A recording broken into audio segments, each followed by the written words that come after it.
Nah, yang bagi ayat ulama rajul ayusia imra'atahu. Para ibu sekalian, baik sedikit saya ulang dari faedah ini, supaya nyambung nanti. Ya juzu lizawji ayyadriba zawjatahu ala tarki zinati wa huwa yuriduha. Ada beberapa yang dibolehkan buat suami sedikit keras pada istrinya, boleh pukul istrinya ini. Jadi kita dipukul oleh suami kita dibolehkan. Yang pertama ala tarki zinati wa huwa yuriduha, meninggalkan berhias dan yang menghendakinya. Istri nggak mau dandan, kalau suami pengen istrinya itu rapi, selalu tiap hari begitu pakaiannya, nggak pernah kelihatan beda dengan ketika mau jalan-jalan pakai daster dari pagi sampai sore, nggak mandi, nggak pakai bedak. Para suami ini istrinya itu orang yang selalu zina, berhias. Ketika dia berhias istrinya, boleh suami sedikit agak keras kepada istri, dia pukul siapa istrinya. Tapi pokoknya nggak boleh sampai istri tersebut bahaya badannya. Kalau takdir buat pendidikan kepada istri. Yang kedua, water ijabah ilal firashi, meninggalkan diajak ke tempat tidur. Suami ngajak tempat tidur, istrinya nggak mau, boleh kerasin istrinya itu. Wa yadribaha al-qurun wa manzil beri iznihi, mukul akan dia pas keluar dari rumah dan tanpa izinnya. Ketika keluar rumah nggak izin kepada suami, langsung dipukul oleh suami, itu dibolehkan. Jadi kalau kita mau keluar rumah izin dulu sama suami kita. Termasuk kalau kita mau ngaji pun izin dulu sama suami kita itu. Yang keempat, nomor pihak awal adalah dia layak indah bukai, memukulnya akan anak yang tidak berakal ketika menangisnya. Anak masih kecil, menangis itu biasa. Tapi kadang-kadang ibunya suka kurang kesabarannya, dia apakan, dipukul anaknya itu, boleh pukul lagi ibunya. Jadi kalau kita punya anak kecil menangis, jangan diapain, jangan dikerasin apa dipukul. Yang keberapa? Yang kelima, wa ala syarti ajnabiyin, mencela orang lain. Ada orang lewat, dicela, dicaci maki, itu nggak boleh. Kita orang perempuan jaga lisan kita. Ini kadang-kadang kita suka ngatain orang, mencela orang, ajnabi, mencela orang. Kalau saudara mungkin ibu sekali sedikit kita cela, mungkin ya saudaranya. Tapi kalau orang lain kita cela tentunya kurang bagus. Olehnya itu ketika dia mencela ajnabi orang lain, boleh dipukul istrinya tersebut. Yang keenam, wala tamziki siyati zauji wa akhzi lihiyatihi, si istri menyobek baju suami dan memegang janggut suami. Suami bajunya diapain? Disobek oleh istrinya, atau jenggotnya diapain? Pegang-pegang. Kalau megang-megang karena sayang boleh saja. Dipegang-pegang karena apa? Karena mungkin kurang senang. Suaminya itu apa? Jenggotan tadi itu. Karena para ibu sekalian, yang namanya orang perempuan biasa ada yang senang punya suami, punya kumis, punya jenggot. Tapi ada yang kurang senang. Kalau kumis mungkin akan kelihatan lebih gagah suami. Tapi kalau jenggotan, apalagi jenggotnya kurang terawat, apalagi ketika dipegang-pegang jenggotnya suami tadi itu nggak senang, maka boleh dipukul siapanya? Istrinya. Yang ketujuh, wa qawliha lahu ya himar ya bali insyatama qabla zalika, panggil si suami dan panggil apa? Ya himar, hai himar, keledai, ya bali, orang bodoh. Wa insatan qabla dzalik, mencela sebelum itu. Para suami suka mencela istrinya, dicela istrinya, dibilang orang apa itu, orang bego umpamanya. Ya kita kan nggak senang. Kita balikin juga, bapak orang bodoh, ya itu nggak boleh. Suami kita mencela kita, jangan kita harus mencela lagi. Dan kita katakan dia himar, dia bagi, hai himar, hai orang bodoh, jangan. Kalau suami tersinggung, boleh pukul siapanya? Istrinya itu. Yang kedelapan, wala kasbi wajhiha li ghairi mahram. Istri membuka muka, tapi bukan mahramnya. Kalau kita kelihatan wajah kita di depan mahram kita, apakah dia bapak kita, abang kita, ponakan kita, mamang kita, boleh. Tapi kalau kelihatan wajah kita bukan mahram kita, suami nggak senang tentunya, maka boleh dipukul siapanya? Istrinya. Untung kita di sini nggak terbiasa pakai hijab. Ya, coba kalau orang Arab, perempuan-perempuan nggak pakai apa? Pakai cadar.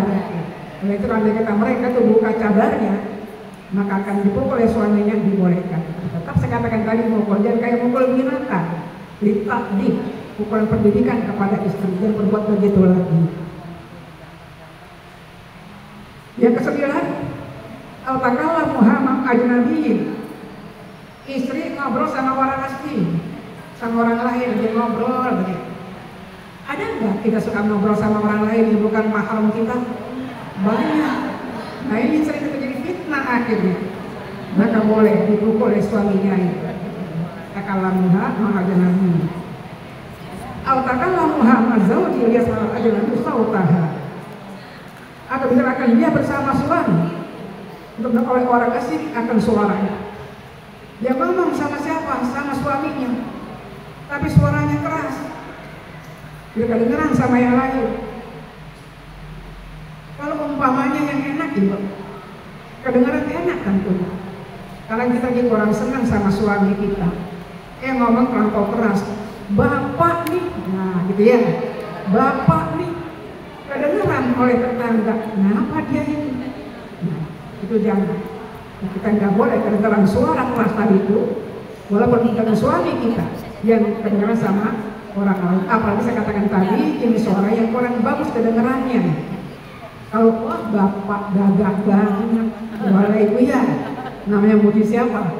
Suami. Bapak nekis banget, cakep pak, boleh. Tapi kalau tadi suasananya dalam keadaan kurang enak, apalagi yang kedua kedengaran sama tetangga kita dengan suara yang kurang bagus tadi itu, langsung suami marah, dipukul siapanya? Istrinya. Nggak salah suami. Atau kadang-kadang begini, udah pak, bercerai saja. Kedengaran sama yang lain pantas? Enggak pantas. Berikutnya yang keberapa? Yang ke-11. Au yata'iha min baitihi malam takdir ada tuh yang to'ihi. Berikan dia dari rumahnya apa yang tidak biasa dan berikannya. Kita biasa yang kepada ngasih sesuatu ini. Kita berikan sesuatu pada orang lain, itu tidak dibolehkan. Jadi kalau kita berikan sesuatu harus ada pengetahuan siapa? Suami. Jangan kita kadang-kadang suka kasih apa saja, apakah nggak biasa begitu. Biasanya nggak pernah begitu, tiba-tiba ada orang datang kok dikasih begitu banyaknya. Beda sama pil yang lainnya. Suami nggak senang melihatnya, boleh keras sama istrinya. Dikalakan sesuatu, izin dulu sama suami kita. Termasuk kalau kita umpamanya mengasih sesuatu dengan orang tua kita pun, izin sama suami. Sekadar pengulangan saya kira ini. Rumah itu bukan rumah istri, rumah suami. Kendali kita yang bangun. Sebab pun nggak ada andil suami sama sekali. Begitu rumah itu kita pakai dari suami kita, itu rumah suami, bukan rumah istri. Kalau kita jual ke rumah karena uang kita ketika bangun, buat kita uangnya. Tapi tentu nama itu nama suami. Izin dulu sama suami kita. Ketika kita datang ke rumah anak kita yang perempuan, bilang sama anak kita, izin belum sama suami kamu. kalau ibu mau datang. Kita kadang-kadang terbalik. Kalau kita ke rumah anak laki-laki kita kayak tamu. Kalau sama anak perempuan kita kayak rumah sendiri. Punya anak perempuan datang ibunya langsung buka kulkas, buka tutup saji ibu ya. Begitu mau pulang pun bawa sesuatu di rumah itu. Tapi kalau sama anak laki-laki kayak tamu diem, nggak mau ambil sendiri tuh. Kalau nggak dikasih makan nggak mau makan. Bahkan kadang jual mahal sama nantunya. Nah para ibu sekalian, itu kebalik. Kalau rumah anak laki-laki rumah kita, mantunya boleh dia merokok silakan. Ini rumah saya, kata orang tuanya tadi, karena anak laki-laki yang dimiliki. Tapi kalau kita punya anak perempuan yang kita datengin, kita tamu, jangan langsung masuk. Kalau sebelum masuk kita udah izin oleh suami kamu, jadi izinkan baru kita masuk. Itu yang sering saya sampaikan begitu. Kita jangan kayak terbiasa ada biasanya, bukan biasa hukumnya sekarang. Bahwa suami yang memiliki rumah tersebut dalam hak hukum suami kita yang mengaturnya. Nah, kita yang beri sesuatu yang izin sama suami kita. Wah, ada orang minta bantuan, saya berikan sekian. Jangan langsung kita kasih tanpa izin dengan suami kita. Ke-12, dalam dinamiha ada al-wasri, mencegahnya daripada al-wasri, silaturahim. Terus sekalian, nggak mau silaturahim dan keluarga suami, boleh pukul siapanya, sinya itu. Kalau sama keluarganya dekat, sedikit saja kangen, datang, bawa sesuatu buat saudaranya. Tapi kalau saudara laki-laki jarang datang. Imtina ambil wasol, nggak silaturahim kalau suami, boleh pukul siapanya, istrinya ya. Ini para ibu sekalian banyak di sini ya. Bisa katakan tadi sengaja ini saya ulang lagi karena ini banyak manfaat buat kita. Jadi orang yang solihah, istri yang solihah.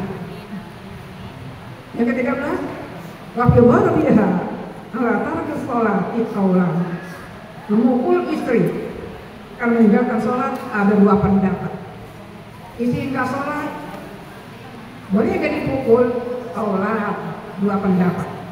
Yang pertama, fakumalahu baruha ala zalika bisa lantak abil amr.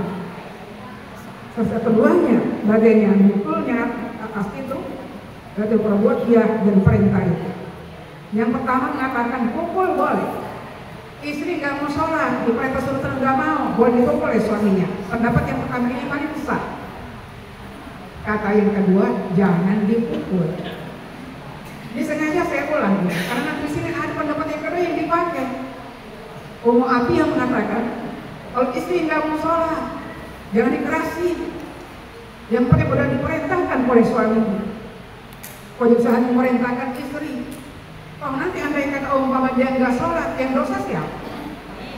Istri yang diperintah oleh suaminya. Yang neraka siapa? Istri. Suami hanya kewajibannya merintah saja. Ini pendapat yang kedua nanti. Masa saya ulang ibu, ini kami ada dua pendapat di sini. Mengenai bagaimana ketika istri disuruh sholat nggak mau. Aulani dua pendapat. Yang paling benar keduanya ini adalah pukul dibolehkan. Tapi nanti ada pendapat yang lain di belakang ini jangan dikerasi. Karena apa? Itu kewajiban masing-masing. Yang penting suami sudah memerintahkan kepada istrinya. Sudah tahu ya. Dan nanti akan dijelaskan bagaimana andai kata umpamanya istrinya mau ngaji, boleh nggak dilarang oleh suaminya? Nanti di belakang sini ya. Kita akan baca lagi. Langsung pelajaran kita menyambung yang telah lalu. Wa'lam annahu ayyasana yang bagi ayu telah balir rajuli ayu siya imra'atahu. Sudah bahwasanya keadaan itu sepatutnya bahwa dituntut bagi laki-laki berwasiat di atas istrinya ayyakuraha yuzakiraha wastaqtima biha, memerintahkan dia akan dia, menyebut dia akan dia dan menyayangi akan dia dengannya, Sepatutnya laki-laki diperintahkan pada istrinya yang lembut, perintahkan istrinya berbuat baik, yuzakiruha, peringatkan kalau perbuatan yang gak bagus, yastaqifa biha, dan dalam istri suami lembut kepada siapa? Istrinya itu. Saya sama istrinya diperintahkan begini. Tadi kan dibolehkan memukul, kalau diperintahkan di sini bagusnya suami jangan pukul istri. Karena bagaimana caranya? Biar gak mukul kita, 12 tajam ada pada kita. Ya, apa diantaranya tadi? Jangan kita anti berhias, coba dandan yang rapi. Ya. Pagi-pagi langsung mandi, ganti baju, nyisir, pakai bedak, cakep enggak? Pakai lipstik, pakai parfum, pakai lipstik, pakai parfum, mandi. Para ibu, saya ini kebetulan, maaf ini kalau orang Cirebon ya, bagus dari sini. Orang Cirebon itu kalau subuh bangun langsung mandi. Saya perhatikan begitu. Mandinya juga bukan mandi, banyak air. Kenapa? Saya sama suami beda di sini. Kalau bapaknya bangun tidur pasti mandi. Kalau saya mandi dulu, udah mau ngajar, balik mandi dia. Bangun tidur, kita minum apa dulu? Berikutnya biasa saya olahraga jalan, teruskan tasbih 20 menit kurang lebih. Bacaannya saya baca hari apa. Berikutnya siap-siap sudah bakal ngajar. Nah baru mandi. Kalau saya sama saya kira ya. Nah sekarang saya punya pembantu begitu juga ya. Pembantu saya itu begini. Kalau bangun subuh langsung mandi, langsung ganti baju. Majikannya belum mandi padahal. Yang kedua ini, kalau kita biasanya pagi-pagi goreng nasi, bakal sarapan. Kalau orang Cirebon pagi-pagi nyapu. Ya. Untung saya nggak biasa makan nasi goreng tiap hari. Apa yang ada yang saya makan. Kadang-kadang sarapan pakai buah, sarapan pakai roti, jadi itu pakai korma, jadi. Kenapa pembantunya belum siap ngasih makan buat majikannya? Kenapa? Bangun langsung mandi, langsung nyapu dulu, terus nyapu baru ke dapur. Itu orang Cirebon. Nah sekarang kita bagaimana kalau begitu saya katakan tadi? Suami jangan memukul istri, ya tak timpa, sayang sama istri. Nah kita pun sebagai seorang istri bagaimana jangan sampai dipukul suami kita tadi itu. Ini 12 ini sudah kita baca, diingat-ingat semuanya. Para ustazah bisa menyampaikan pada yang lain. Ini kemudian ujian ini kitabnya orang perempuan. Mana hadisnya? Wafil hadis. Rahimallahu rajulan qala ya ahla salatakum siyamakum zakatakum miskinakum yatimakum jiranakum. Suami dengan bahasa yang lembut. Ya ahlah, hai keluarga, hai sayangku, kalau bahasa kita ibu ya, hai keluarga, hai istriku, sholat kamu perhatikan. Dan ayo sholat, marah siapanya? Istrinya, sholat kamu perhatikan. Siyamakum, puasa kamu perhatikan. Zakatakum, zakat kamu perhatikan. Kita kan perempuan banyak punya emas. Laki-laki nggak punya emas, kita punya emas. Lihat berapa emas yang kita pakai, apa yang kita simpan. Punya emas berupa apa? Kalau 50 gram. Punya apa lagi? Gelang 2 pasang 20, 90 gram. Punya apa lagi? Punya cincin 2, 5, 10 gram, 100 gram. Zakatnya keluar. Yang hanya dipakai saja, disimpan saja dan keluarin zakat aku. Miskin aku, orang miskin perhatikan. Kita punya tetangga orang miskin dan kita hanya makan sendiri, perhatikan mereka miskin aku. Yatimakum, anak yatim kamu sekalian. Jiranakum, tetangga kamu sekalian. Ini bahasanya yang enak. Yang enak didengar oleh siapanya? Istrinya. Ya Allah, hei sayangku, Perhatikan puasa kamu, sholat kamu, zakat kamu, itu orang miskin samping rumah kita. Karena bulan Muharram anak yatim banyak, tetangga kita banyak yang susah. Kan enak ibu dengarnya sisi tadi itu. La'allahu yajma'ukum ma'hum fil jannah. Semoga Allah hidup kamu bersama mereka di surga. Mudah-mudahan Allah berikan kamu surga nanti. Kenapa? Karena bersama-sama anak yatim, sama-sama orang miskin, sama-sama tetangga. Ini kalau bahasanya tadi bahasanya istiqomah, bahasa yang lemah lembut, istri pun terima dengan senang kan pun. Ini perintah pada para suami-suami ayat siap. Wa ayyun fiqa 'alaiha 'ala qadri wus'ihi aw taqatihi wa quwwatihi. Dan bahwa kenapa ke atasnya sekemampuannya dan kekuatannya. Suami punya kewajiban ngasih apa kepada siapa? Pada istri. Berikan sekemampuan suami. Jangan suami hanya makan enak di luar, mentraktir orang lain. Dengan istrinya perhitungannya kelihatan. Para ibu sekalian, kalau sekarang begini sedang keadaan harga mahal, kira-kira kalau uang belanja 50.000 cukup dengan anak 3?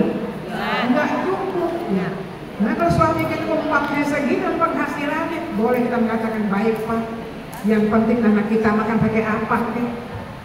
Tapi kalau suami kita orang yang kelas kakap, dengan uang belanjanya semaunya suami, itu jangan terjadi. Berikan infak suami istri kamu, dia bertokoh kemampuan. Tapi kita juga istri jangan minta di luar kemampuan suami kita. Kelas apa suami kita masing-masing lihat. Kelas teri, minta teri. Kira-kira itu ya. Kelas sepat, minta sepat. Kelas lele, minta lele. Kelas gabus, minta gabus. Bagaimana kelas suami kita masing-masing. Jangan suami kita hanya kelas lele atau kelas sepat, ibu sekalian kok minta dekat emas 100 gram. Itu kebanyakan permintaan kita. Yang ketiga, ini perintah kepada suami dan istrinya. Satu, bicara yang punya stafik, istiqomah, yang lembut kepada siapa? Istri. Yang kedua, mesin apa? Kemampuan istri suami. Dua ayat suami alaiha, iza azabhu, mikul ya, sabar akan dia, al menyakiti ya akan dia. Sabar ketika disakiti oleh istri. Istrinya menyakiti siapa? Suaminya, ucapannya keras, sabar. Kayak siapa? Kita yang sudah ibu sekalian. Siapa? Umar bin Khattab. Itu istrinya itu bahasanya kasar sekali. Tapi dia nggak pernah marah kepada siapa? Istrinya. Padahal orang yang begitu kerasnya dalam hal sebagai pemimpin beliau. Tapi ketika istrinya yang kasar kepada dia nggak pernah membalas kekasaran tersebut. Itu semestinya begitu, supaya lembut, menahan sabar atas azabhu. Yasbirun ala inzaiha, sabar dia atas menyakiti soal siksaan istrinya itu. Wa yaltarqa biha, yang keempat, isi supaya lemah lembut dengannya. Bi ayyunariha bil ma'ruf, berlaku dengan baik. Kenapa diperintahkan suami dan istri dengan lembut, berlaku yang baik? Fa innahu naqisati aqlin wa din. Karena perempuan itu adalah orang yang kurang akalnya dan kurang agamanya. Orang perempuan kurang akalnya dibanding laki-laki, akal kita ibu sekalian lebih sedikit. Contoh sekarang yang gampang. Kalau kita umpamanya genteng bocor, paling kata kita apa? Ambil ember habis, ambil apa? Ambil panci habis, ambil baskom habis, sudah. Akal kita udah mulai berhenti, udah ngapain lagi? Tapi kalau laki-laki nggak begitu, akalnya lebih tinggi mereka itu, panjang mereka itu. Kalau bocor langsung naik ke atas. Gimana bocornya? Kira-kira genteng mana yang buat jadi bocor ini? Para ibu sekalian, kita biasanya sesuatu langsung sudah nggak bisa. Umpamanya sekarang, ketika angkat barang yang berat sudah. Laki-laki nggak begitu. Dia akan cari bagaimana caranya semua orang berat ini bisa akan saya angkat. Katakan nabi soki akli. Akal kita lebih sedikit, kurang akal kita. Nabi soki akli dibandingkan akalnya orang laki-laki. Wadinin, kita kurang agama kita. Kenapa ibu sekalian? Karena kita banyak uzur. Laki-laki tidak pernah puasa tiap bulan Ramadan penuh terus. Kalau kita perempuan sudah headnya ada, tambah kadang-kadang kita sering lain-lain. Nah, kisoti aklin wadinin. Orang perempuan punya kekurangan segi akalnya dan segi agamanya. Maka sama perempuan supaya berlaku yang baik, jangan yang kasar. Wafil hadis, ibu sifat hayat. Laula anna allaha satral mar'ati bil hayat lakanat la usawi kaffan min turabi. Dengerin, ini kata Nabi. Laula anna allaha satral mar'ati bil hayat. Sekiranya Allah tidak menutup perempuan dengan hayat, dengan malu, adalah ia tidak sama kafan min torobin, satu genggam daripada abu. Orang yang gak punya sifat malu, orang perempuan, harganya sama dengan satu genggam daripada abu. Kalau abu seember masih ada harganya, buat apa ya? Kalau abu segenggam, buat apa abu segenggam? Ada harganya abu segenggam? Nggak ada manfaat, nggak ada gunanya. Untuk kita punya sifat malu. Kalau nggak bisa sifat malu kita akan sama dengan harga kafan min torobin. Karena punya sifat malu kita nggak sama dengan harga gebuk tadi. Harga kita mahal, alhamdulillah. Biar kita ini kurang agama kita, banyak uzur, kurang akal kita, ilmu kita lebih sedikit dibandingkan orang laki-laki. Tapi kalau ilmu saya nggak mau ini. Kalau akal ilmu saya nggak mau. Kenapa? Berapa banyak orang perempuan lebih pintar daripada orang laki-laki. Ada enggak kita suami istri pasangan pintar istrinya? Banyak ibu. Zaman sekarang. Kalau dulu ketika nikah istri belum sekolahnya rendah sekali. Sekarang kita lihat di dalam undangan saja. Istrinya MPD, suaminya SPD. Ada yang begitu? Ada. Sekarang ibu sekalian, kalau masalah ilmu saya katakan, jangan kita mengatakan perempuan rendah. Kalau akal tadi temuan, akal kita biasanya lebih rendah dibandingkan akal orang laki-laki itu.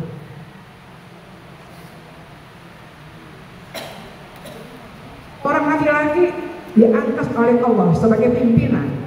Qawamun 'alan nisa. Pelindung kita di rumah tangga orang laki-laki. Mereka adalah sebagai kepala keluarga. Kalau kita ibu rumah tangga, tapi seorang kita istri bukan pembantu rumah tangga. Kita ibu rumah tangga. Beda ibu rumah tangga dan pembantu rumah tangga. Kalau pembantu kerja tobaho, masak, pembantu ibu. Gua salah nyuci, pembantu. Kita bukan pembantu. Ibu rumah tangga ngatur pembantu kita. Ini hari ini masak, ini istri. Ini cuci pakaian, ini caranya begini, istri. Tapi uang belanja siapa kewajibannya? Suami. Kenapa suami diangkat sebagai qawamun? Karena punya kelebihan. Apa kelebihannya? Satu, suami kita itu dalam masalah ilmu lebih tinggi. Itu biasanya. Tapi saya katakan tadi tidak selamanya begitu. Yang kedua, akal. Kita bisa mengatakan iya. Akal lebih tinggi mereka laki-laki. Yang ketiga ibu sekalian apa? Untuk mereka sebagai khalifah keluar rumah lebih tinggi mereka laki-laki. Kita perempuan jangan banyak keluar rumah. Laki-laki boleh keluar rumah sebagai khalifah, dia di luar rumah boleh. Kita katakan kawamu. Nah sekarang di sini orang perempuan kena kisoti apa? aqlin wa dinin. Tapi kita jangan sampai sifat haya kita jauhkan. Kalau orang perempuan sifat haya akan selamat rumah tangganya. Malu berbuat begini, malu berkata begini, haya. Benteng iman itu 3. Iman kita bentengi dengan 3 hal. Pertama al-amanah, kedua ar-rahmah, ketiga al-haya. Kalau 3 ini kita miliki, insya Allah semakin tua umur kita, semakin kuat iman kita. Kenapa? Karena bentengnya ada 3 tadi.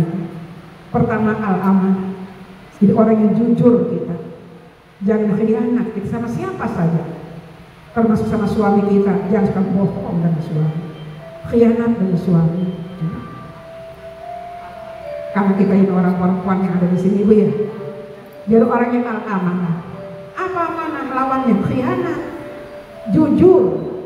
Kalau jujur ini ada pada kita, insya Allah akan kuat iman kita dengan suami kita. Sekarang yang kedua, jabatan kita pun boleh al-amanah. Kebanyakan jadi guru kita di sekolah, yang jujur kita, jangan khianat sebagai guru. Semua perbuatan khianat akan membuat imannya akan semakin lemah. Ini benteng yang pertama. Benteng kedua, ar-rahmah, sifat kasih sayang. Sayang kita dengan diri kita, sayang sama anak kita, sayang sama keluarga kita. Rahmah ini harus kita bangga. Selalu kita punya sifat rahmat, terus kasihan ya orang miskin, kasihan anak yatim. Rahmah kita ada di diri kita, akan kuat iman kita. Jangan sampai kita kalah dengan binatang. Kucing saja sayang sama anak, ayam sayang sama anak. Kenapa kita manusia tidak sayang sama anak kita? Karena rahmah tadi tidak ada pada kita. Kalau rahmah sudah mulai hilang, akan hilang kita punya iman. Ketiga al-haya, malu kita, malu pada Allah lebih tinggi. Malu pada Allah itu, bagaimana cara sama Allah itu? Ibadah kita semakin rajin dengan Allah. Jangan kita diberi terus kenikmatan oleh Allah, sementara kita nggak pernah, bukan nggak pernah ibadah pada Allah, bukan semakin banyak, bukan semakin berkurang. Ini haya sama Allah. Makanya kalau kata Syekh Mutawali, kalau para ustazah yang pernah kalau ke Mesir, saudara marfu'ah, ya. Di sana kita sering melihat Syekh Mutawali itu seorang ulama, bahkan katakan wali beliau.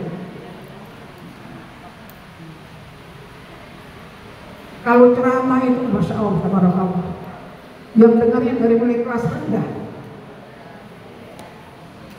pegawai rendah sampai profesor, semuanya tertegun, terpikat mendengar suara beliau. Bagus sekali ceramahnya. Apa kata beliau? Harta itu rezeki yang paling rendah. Harta. Banyak orang cari harta itu rezeki yang paling rendah. Tapi seringkali kita selalu cari harta, cari duit terus. Seakan-akan orang kaya itu adalah harta, rezeki yang paling mewah harta itu. Kata Mutawali, harta rezeki yang paling rendah. Yang kedua, kesehatan rezeki yang paling tinggi. Harta sama kesehatan, tinggian mana rezeki itu? Dan kesehatan, harta banyak, kalau penyakitan kagak enak. Biar kita ini nggak punya uang, yang penting badan sehat wal afiat. Rezeki yang paling tinggi adalah apa? Kesehatan. Kesehatan rezeki yang paling tinggi, itu kata beliau. Yang ketiga, anak soleh, rezeki yang paling utama. Anak soleh, rezeki yang paling utama. Naik lagi. Jadi 3 tadi itu, harta, kesehatan, anak yang soleh, maka paling utama adalah anak yang soleh. Pun anak soleh anaknya. Pengen punya anak soleh? Itu kita harap. Nggak perlu anak kita banyak. Yang penting 1 saja. Soleh, solihah. Yang laki-laki soleh, perempuan solihah. Yang paling tinggi yang keempat, redha Allah. Redha Allah, rezeki yang paling sempurna. Jadi 4 ini kita cari, bukan yang pertama, bukan yang kedua, bukan hanya yang ketiga. Bukan hanya yang ketiga, cari yang keempat. Kenapa? Karena kalau 4 tempat ini Allah berikan pada kita, Allah redha pada kita. Yang pertama dapat, yang kedua dapat, yang ketiga juga dapat. Cari apa? Redha Allah. Dekatkan diri pada Allah. Bagaimana? Al-Hayat, malu pada Allah. Berapa banyak Allah berikan kenikmatan pada kita. Demikian ibadah pada Allah semakin dekat tentunya. Semakin kaya, semakin ibadah pada Allah. Semakin sehat terus begitu. Alhamdulillah, biar sudah kepala 7 kita ya. Mata masih melihat, ya, telinga masih mendengar. Itu kan nikmatan itu. Tenaga masih punya. Bahkan kita jalan-jalan ibu sekalian pengajian bisa datang, alhamdulillah. 3 ini benteng iman kita. Bentengi iman kita dengan 3 perkara. Pertama al-amanah, kedua ar-rahmah, ketiga al-hayat. Orang perempuan itu kalau nggak punya sifat malu, harganya sama dengan segenggam debu. Kalau kita nggak punya sifat malu, nggak sama segenggam debu. Mungkin segunung debu, masih kecil dibandingkan hayat kita. Abu segunung banyak banget. Dibandingkan malu kita, masih berhalang malu kita. Kalau punya abu segunung, ibu sekalian, berapa truk tadi itu ada nggak harganya? Ada. Kalau ada orang cari, ada yang mencari pasir, katakan ya, pasir segenggam nggak ada harganya. Kalau pasir sampai berapa ton, ada nggak harganya?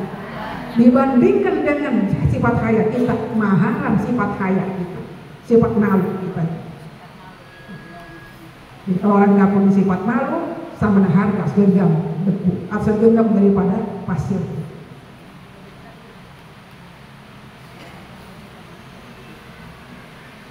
Perintah Nabi, perintah kepada orang laki-laki, ayasrukaha sabil khayr, menjadikan dia akan jalan yang baik.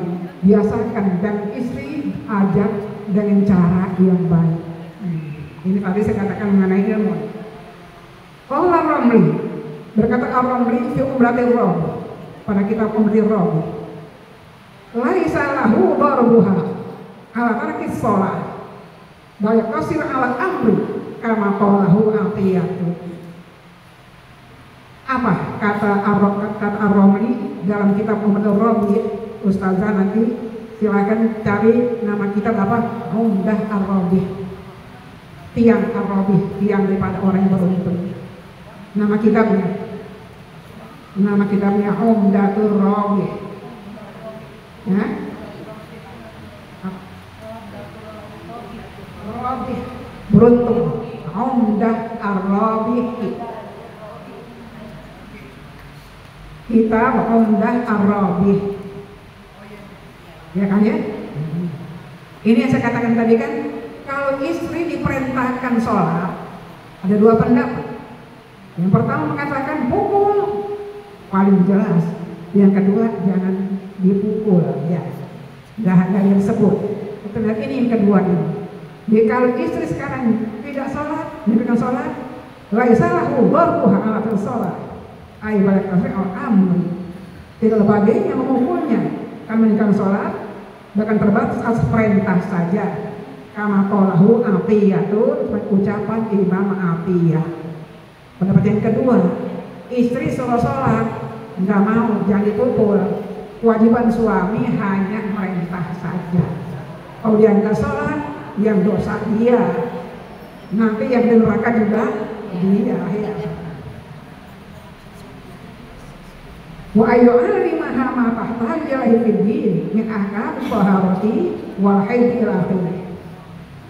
Mengatakan dia kewajiban suami pada istrinya, apa yang menghajatkan dia kepadanya pada agama, hukum-hukum taharah. Suami punya kewajiban ajarin istri kamu mengenai agama, terutama hukum bersuci. Kalau muslim seperti mandi, ajarin istrinya.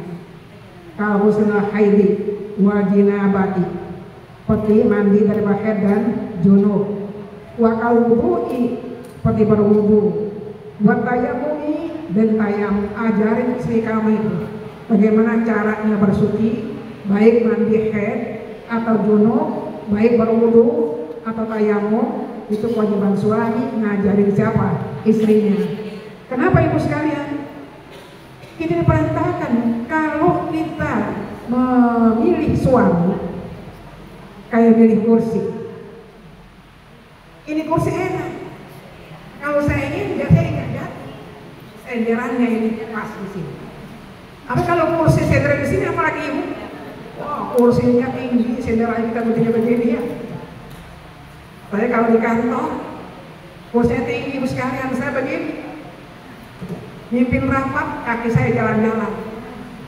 Enak gak? Enak karena tinggi. Coba kalau kursinya kayak kursi TK, jatuh kita.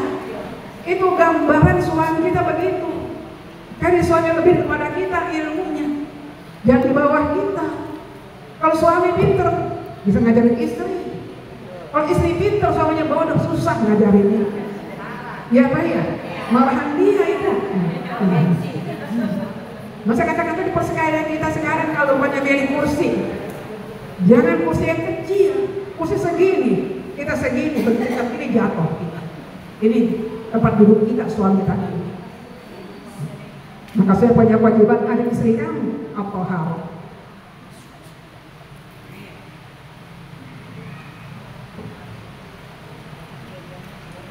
Wal haidi haid min kulli ma yata'allaqu bihi, apa kaitan dengannya.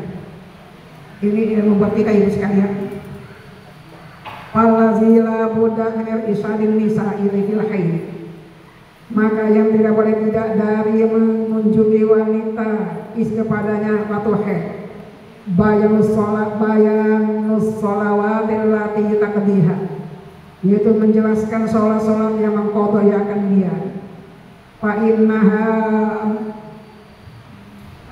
mahma in qata'a damuha qabailal maghribi, ini kedirakatin fa 'alaiha qada'uz zuhri wal 'asri.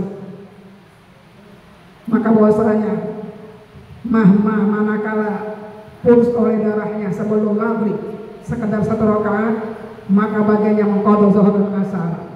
Wizan qata'a qabailal subhi di rakatin fa'alaiha qada'ul maghrib wal isya'i. Bila putus sebelum subuh sekitar 1 rakaat, maka bagiannya mengqadha maghrib dan isya. Wa za aqallu ma yura'ihi an-nisa'u, dan ini paling sedikit memeliharakan dia oleh orang perempuan. Kazafih, yaitu pada kitab Al-Ihya. Ajarin bini kamu ini, kalau mereka haid, mandinya kapan? Mandinya mau zohor, ibu, mau zohor, maka diperintahkan kita sholat yang sebelumnya kita qadha. Kita umpamanya lagi deket ya, kita mandinya kasih maghrib, mandi menjelang maghrib jam 5:30 kita mandi ibu, jam 5 kita mandi hadas besar, qadha sembahyang sebelumnya 2, Zohor sama asar kita qadha. Ini kata Ihya Ulumuddin. Ini boleh jadi, boleh jadi itu sudah bersih kita. Hanya karena kita bisa pura-pura, atau mungkin karena masih ada sedikit yang kuning-kuning tadi itu.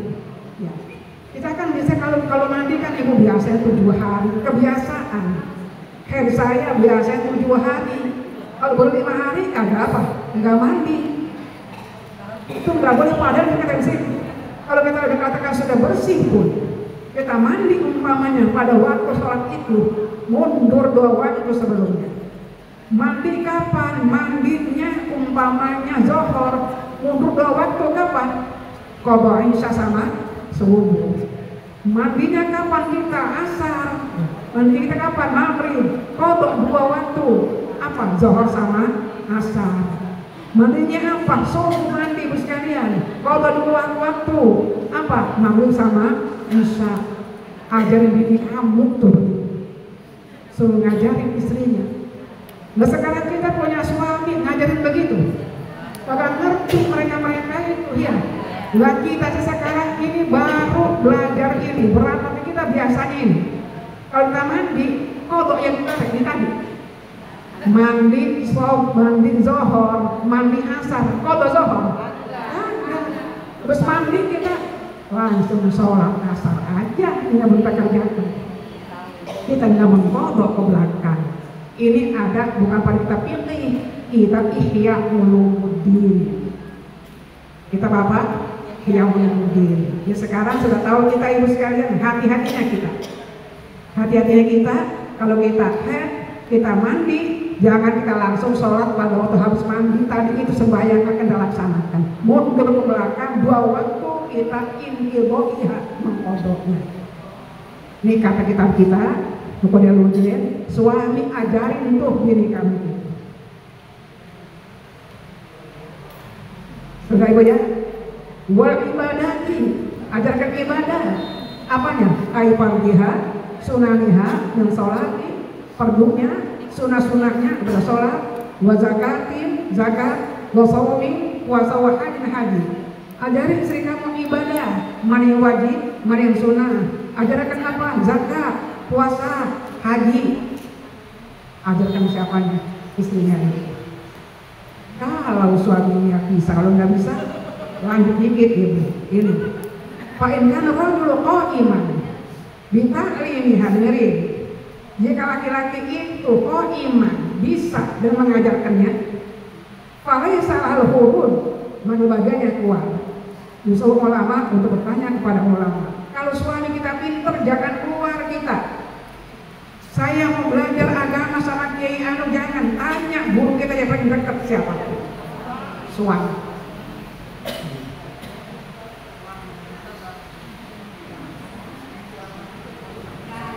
Tapi izinkan oleh suami, boleh nggak keluar? Soalnya ngizinin ini. Emak saya itu alhamdulillah guru. Pak Kiai sekalian, apalagi suaminya suami ulama, nggak dilarang istrinya itu keluar ngaji, ke Mahmud, Kiai yang lain, diizinkan. Andai kata suami jangan keluar, cukup belajar di rumah, tanya dengan saya, jangan keluar kita. Ya, benar haram, jangan keluar kita.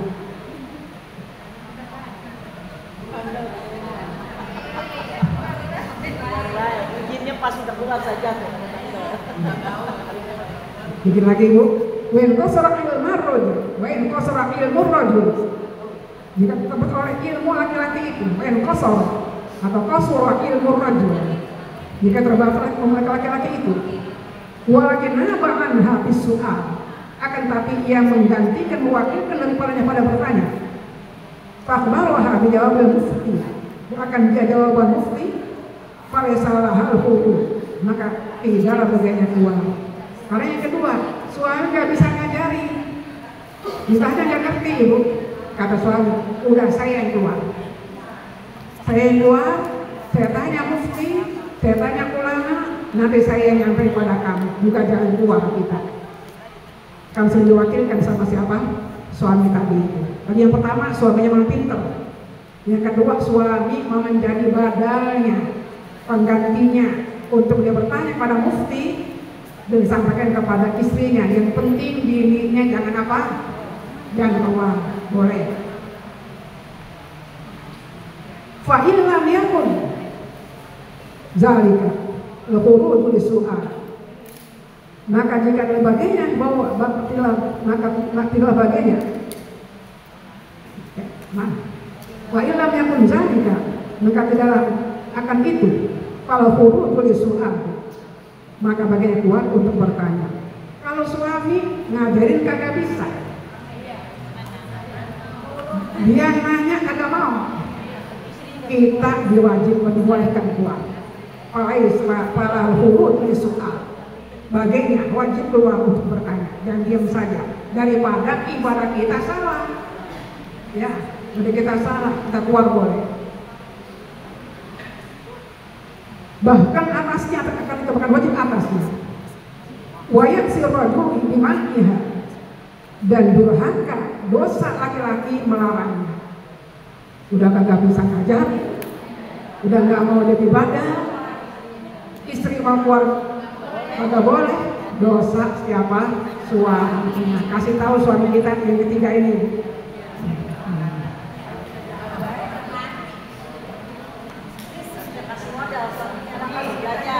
Iya, iya. Jadi kalau suami yang pertama jangan keluar. Suaminya kiai, kok orang itu nggak pernah ngaji ya?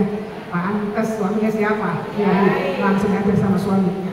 Kita jangan berkata apa-apa. Yang kedua, suaminya rajin mau nanya mau, silahkan dia. Kenapa dia nggak mau istrinya yang fitnah kalau keluar? Tapi kalau dua ini kagak ada, kita wajib keluar untuk bertanya dan melangkah. Durhaka suami melarangnya. Wa mahma ta'alama ma huwa min faraid 'alaiha falaisa laha an takhruja ila ridhahu. Akhir. Dan manakala mengetahui ia apa yang ia daripada kewajiban bagi atasnya, telah bagiannya keluar ia kalau dia bukan keluar keriduan. Karena berikutnya kalau kita pintar ini, kita udah pintar ini, udah tahu hukum segala macam, boleh keluar dari ilmu dan redho suami kita. Para ustazah yang mau mas'alim minta redho dulu sama siapa? Suaminya.